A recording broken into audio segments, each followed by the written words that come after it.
गावाला जायची तयारी सुरू झालेली होती. स्वयंपाक करत होती. अगदी नाश्त्यापासून दुपारचं जेवण आणि आमच्यासाठी रात्रीचं जेवण, मिस्टरांसाठी रात्रीचं जेवण हे सगळं बनवून जायचं होतं. दुधी भोपळ्याची भाजी मिस्टरांसाठी केली, नाश्त्याला पोहे केलं आणि रात्रीसाठी खिचडी केलेली होती.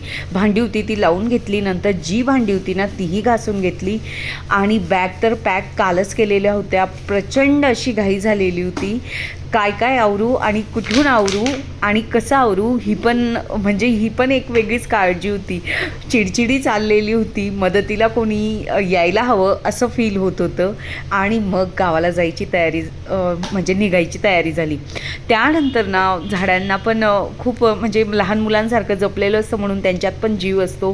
मिस्टरांना त्यांना पाणी टाकायला सांगितलेलं आणि मिस्टरांचं ऑफिसला सुट्टी नसल्यामुळे ते इथेच राहणार आहेत आणि आम्ही नाशिकला जाण्यासाठी निघालो.